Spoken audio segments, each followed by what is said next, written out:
ఎవరు ఈ యాకోబు? ఫ్రెండ్స్, ఎవరు ఈ యాకోబు? యాకోబుకు ఒక పేరుంది తెలుసా ఏమిటో? ఒంటె మోకాళ్ళు కలిగిన వాడు అని పేరుంది. అంటే తన మోకాళ్ళట ఒంటెకు ఏ విధంగా పిడచకట్టినట్టుగా ఆ మోకాళ్ళు ఉంటాయో అలా ఉంటాయట ఇతని మోకాళ్ళు. ఎందుకంటే ఇతడు బహు ప్రార్థనాపరుడట. ఈ యాకోబు బహు ప్రార్థనాపరుడు. తన మోకాళ్ళు గడ్డలు కట్టేసి ఉంటాయి. ఎవరు ఈ యాకోబు అని ప్రశ్నిస్తే, నా ప్రియ సహోదరి సహోదరులు, ఈ యాకోబు ఎవరో కాదు, మన ప్రభు అయిన యేసుక్రీస్తు యొక్క సొంత సహోదరుడు. అనగా మరియా యేసుక్రీస్తుకు జన్మనిచ్చింది. పురుషుని యొక్క ప్రమేయం లేకుండా యేసుక్రీస్తును తను కన్యకగా ఉండి జన్మనిచ్చింది. ఆ తరువాత తనకు కుమారులు కుమార్తెలు పుట్టారు. యోసేపుకు మరియకు కుమారులు కుమార్తెలు పుట్టారు. అలా యోసేపుకు మరియకు పుట్టినటువంటి కుమారులలో ఒకడు ఈ యాకోబు. ఈ యాకోబు ఎవరయ్యా అంటే యేసుక్రీస్తు యొక్క తమ్ముడు.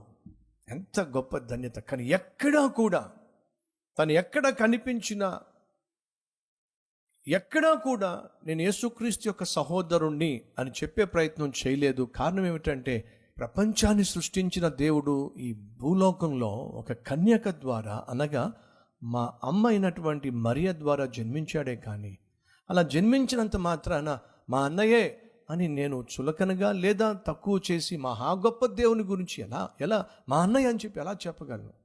ఎప్పుడూ కూడా క్రీస్తు కలిగిన దైవత్వానికి బహు విలువ ఇచ్చాడు. కాబట్టి ఎక్కడ ఆ ప్రస్తావన తీసుకురాల.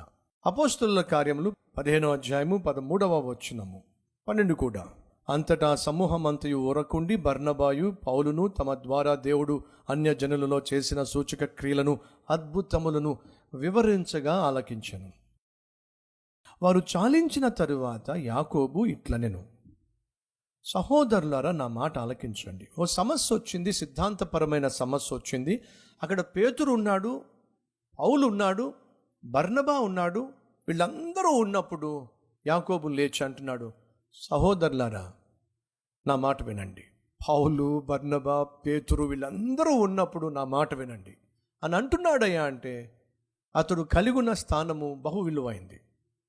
అతని మాటకు విలువ ఉంది, అతని యొక్క స్థానానికి విలువ ఉంది. ఎందుకంటే అతడు యెరూషలేములో ఉన్నటువంటి సంఘంలో ఉన్నటువంటి పెద్దల కౌన్సిల్లో తను ప్రముఖమైనటువంటి వ్యక్తిగా ఆ స్థానాన్ని సంపాదించాడు. కాబట్టి యాకోబు పత్రిక ఎవరు రాశారు? యేసుక్రీస్తు సహోదరుడు. ఎవరితను? యెరూషలేములో ఉన్నటువంటి సంఘాల్లో పెద్దలలో ప్రముఖమైన వాడు. జోసఫస్ అనేటటువంటి చరిత్రకారుడు యాకోబుని గురించి ఏం రాశాడంటే, క్రీస్తు శకము 62లో ఈ యాకోబు సువార్తను ప్రకటిస్తున్న పుణ్యాన భయంకరంగా చంపివేయబడెను అని చెప్పి తన గ్రంథంలో లిఖింప చేశాడు. దయచేసి గమనించండి, ఈ విషయాలు ఏవి కూడా ఆ పరిశుద్ధ గ్రంథంలో లేవు. కాబట్టి పేతురు ఎలా చనిపోయాడు, పౌలు ఎలా చనిపోయాడు, యాకోబు ఎలా చనిపోయాడు, ఇవేవి కూడా మనకు పరిశుద్ధ గ్రంథంలో కనిపించవు. క్రీస్తు శకము 70వ సంవత్సరంలో యెరూషలేము తగలబెట్టబడింది, మందిరం కూడా కాల్చివేయబడింది. ఈ విషయాలు కూడా మనకు పరిశుద్ధ గ్రంథంలో నూతన నిబంధనలో కనిపించవు. ఇవి చరిత్రలో కనిపిస్తాయి.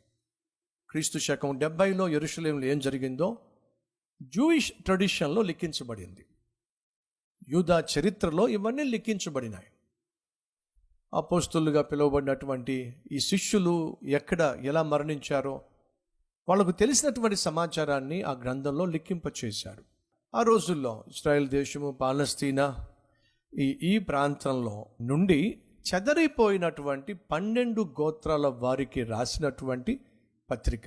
ఇది లోపల ఉన్నటువంటి వారి కోసం రాసింది కాదు, యెరూషలేములో ఉన్న వారి కోసం రాసింది కాదు, పాలస్తీనా బయట ఉన్నటువంటి 12 గోత్రాలు చెదిరిపోయినటువంటి వారి కోసం రాసినటువంటి పత్రిక.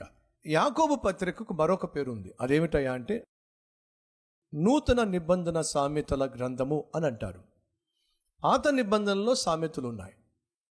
అలాగే నూతన నిబంధనలో ఒక మనిషి ఎలా జీవించాలి, ఒక మనిషి ఎలా జీవించకూడదు, ఒక ఆత్మీయుని యొక్క విధి విధానాలు ఏమిటి, ఏమి చేయొచ్చు, ఏమి చేయకూడదు, ఏది మంచి, ఏది చెడు, ఇలా అనేక విషయాలు యాకోబు పత్రికలో మనకు కనిపిస్తాయి. కాబట్టి దీన్ని నూతన నిబంధన సామెతల గ్రంథము అని కూడా పిలుస్తారు. ఇందులో విశ్వాసము అనే పదము 12 సార్లు ఉంటుంది. క్రియలు, క్రియ లేదా క్రియలు అనే పదము 13 సార్లు ఉంటుంది. విశ్వాసం అనే పదము 12 సార్లు అయితే అంతకంటే ఎక్కువగా క్రియలు లేక క్రియ అనే పదము వాడబడింది.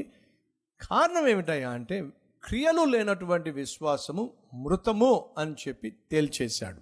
ఈ 5 అధ్యాయాలు చదువుతున్నప్పుడు మీకు కనిపించేటటువంటి ప్రాముఖ్యమైన 5 విషయాలు మీతో పంచుకుంటాను. మొదటి అధ్యాయము పరీక్షలలో విశ్వాసం, రెండవ అధ్యాయము పనులలో విశ్వాసం, మూడవ అధ్యాయము పలుకులలో విశ్వాసము, నాలుగవ అధ్యాయము పరిశుద్ధతలో విశ్వాసిగా జీవించాలి. 5వ అధ్యాయంలో ప్రార్థనను గూర్చి మీరు చూస్తారు.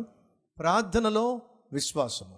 మీరు ఈ పత్రిక చదువుతున్నప్పుడు మన పనులు విశ్వాసికి తగినట్టుగా ఉండాలి. మన పరీక్షలలో విశ్వాసికి తగినట్టుగా వాటిని ఎదుర్కోవాలి. మన పలుకులు అంటే మన మాటలు విశ్వాసికి తగినట్టుగా ఉండాలి. అలాగే మన పరిశుద్ధత విశ్వాసికి తగినట్టుగా ఉండాలి. మన ప్రార్థన విశ్వాసికి తగినట్టుగా ఉండాలి. ఏమి నేర్పిస్తుంది పత్రిక? నీ మాటల కంటే నీ చేతలు ఎక్కువగా ఉండాలి, బాగుండాలి. ప్రార్థన ఎలా చేయాలి, పరిశుద్ధంగా ఎలా జీవించాలి, పలుకులు ఎలా ఉండాలి, పనులు ఎలా ఉండాలి, పరీక్షల్లో విశ్వాసాన్ని ఎలా కాపాడుకోవాలి. ఈ విలువైన పాఠాలు యాకోబు పత్రికలో మనం నేర్చుకుంటాం. రండి.